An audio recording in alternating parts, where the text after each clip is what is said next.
Dear student, तो आपको पिछले वीडियो में कल जो पीछे का वीडियो अपलोड किए उसमें आपको हम बताए थे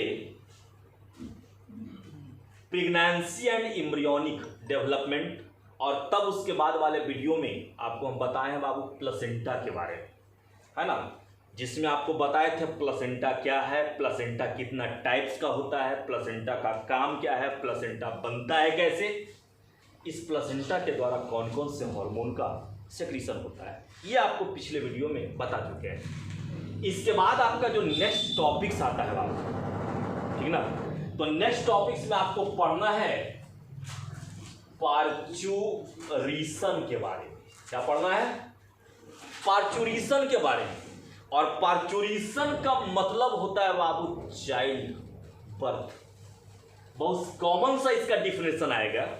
आप कह सकते हैं कि फीटस, तो आप तो जानते हैं फीटस किसको कहते हैं, है ना, मीन्स जो बच्चा खासकर फीमेल के यूट्रस में जो डेवलप हो रहा है ना, तो डेवलपिंग एम्ब्रियो को ही हम लोग फीटस भी बोलते हैं, ठीक ना।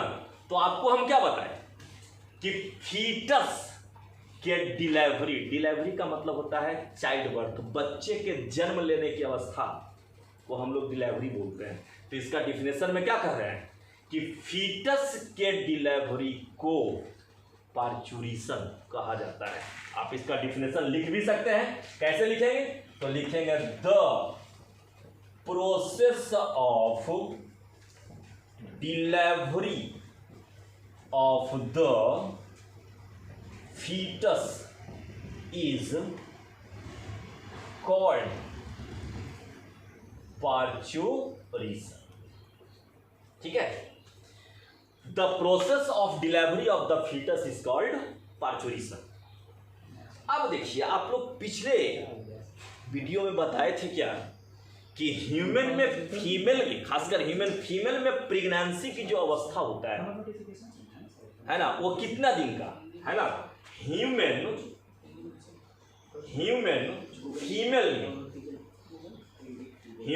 फीमेल में है ना, मीन्स गैस्टेशन पीरियड, इसका जो समय होता है बाबू, है ना, या कहिए प्रेगनेंसी की जो अवस्था होती है, लगभग हम तो जनरली बोलते हैं कितना दिन का, तो 9 मंथ का बोलते हैं, है ना, लेकिन रियल टाइम इसका कितना होता है, तो आप कह सकते हैं 270 से 280 डेज का, है ना। तो इतना दिन में यह फीटस पूरी तरह से डेवलप होता है और डिलीवरी के लिए तैयार रहता है। तो कहिएगा आखिर बच्चे का जन्म होता है कैसे, डिलीवरी का प्रोसेस क्या है? तो देखिए, इसके हम मैकेनिज्म की बात करते हैं। आखिर इसका मैकेनिज्म क्या है, डिलीवरी का प्रोसेस क्या है, ये जानना है। तो देखिए, मानकर चलिए कोई फीमेल है ना, कोई फीमेल है, प्रेग्नेंट है, डिलीवरी के कंडीशन में है, तो क्या क्या प्रोसेस होगा? तो देखिए, मीन्स मानो ये है बाबू डेवलपिंग फीटस, ये कोई फीटस बच्चा है जो डेवलप हो रहा है। इस बच्चे के चारों एक पतला सा झिल्ली नुमा संरचना होता है। इस संरचना को हम लोग कहते हैं, इसको कहा जाता है fetal membrane.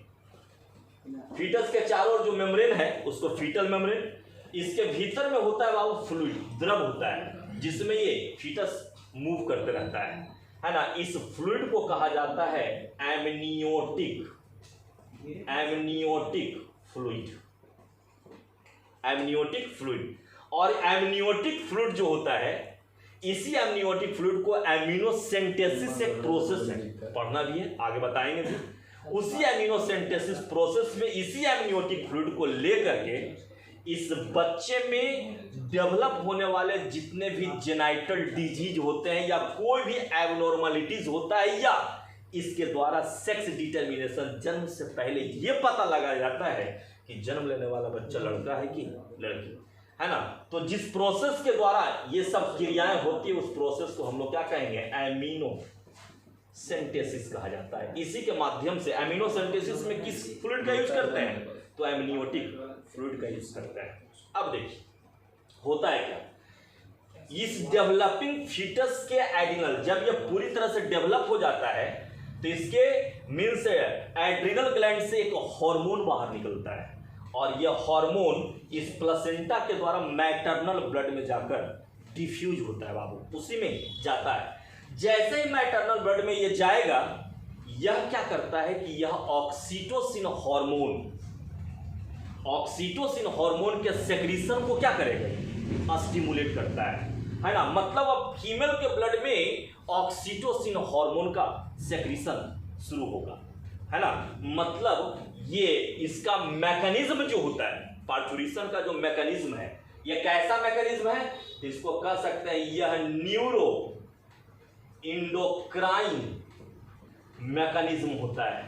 Neuro endocrine mechanism होता है। तो कहिएगा न्यूरो इंडोक्राइन का मतलब क्या हुआ। न्यूरो जो टर्म आया नर्वस सिस्टम के लिए, ब्रेन। इंडोक्राइन जो टर्म आता है वो ग्लैंड के लिए आता है। तो कभी आप लोग 11th में भी पढ़े होंगे कि हम लोगों के ब्रेन में एक छोटा सा ग्रंथि होता है, ग्लैंड होता है।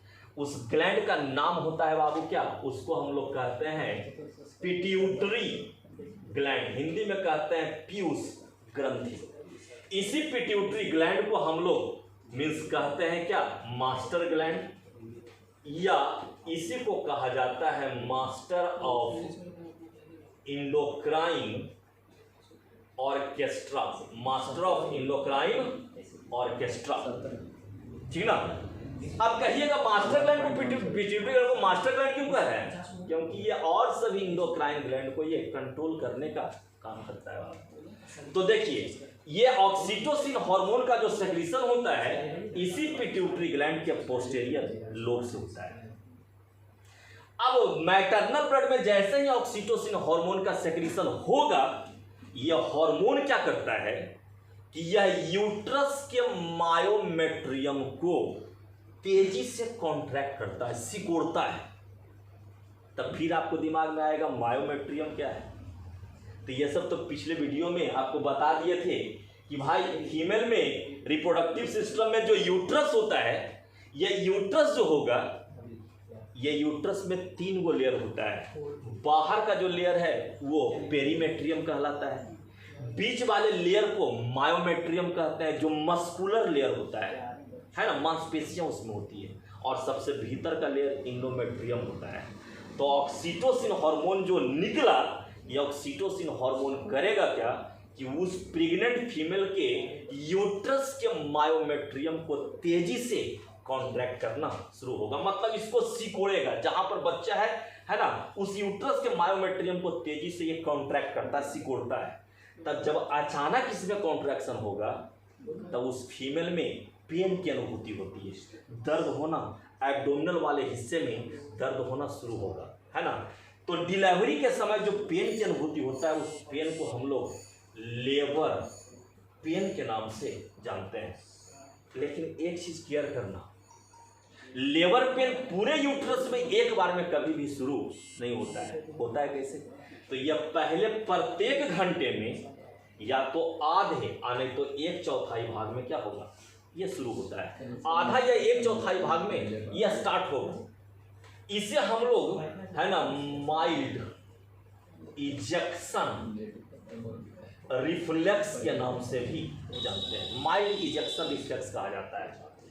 लेकिन जैसे जैसे समय बीतता है, ये पेन क्या होगा, पूरे यूट्रस में धीरे धीरे फैलना शुरू होगा, तेज होना शुरू होता है। अब देखो, जब यूट्रस सिकुड़ेगा, तो जब यूट्रस सिकुड़ेगा तो ये फीटल मेम्ब्रेन, फीटस के चारों ओर जो पतला झिल्ली नुमा संरचना होता है, ये मेम्ब्रेन क्या होगा, टूटेगा। ये मेम्ब्रेन टूटेगा, है ना। अब देखो, ये मेम्ब्रेन क्या होगा, टूटेगा। तो जब टूटेगा, तो जैसे ही मेम्ब्रेन टूटता है, यहाँ से एमनियोटिक फ्लूइड क्या होगा, बाहर निकलना शुरू होता है। एमनियोटिक फ्लूइड यहाँ से बाहर निकलेगा। तब कहिएगा एमनियोटिक फ्लूइड के बाहर निकलने का जो अवस्था होता है, इस अवस्था को हम लोग कहते हैं एक्सपल्सन स्टेज, है ना। और ये एक्सपल्सन स्टेज कितना देर तक, तो ये 20 मिनट से लेकर के 1 आवर, 1 घंटे तक जारी रहता है बाबू।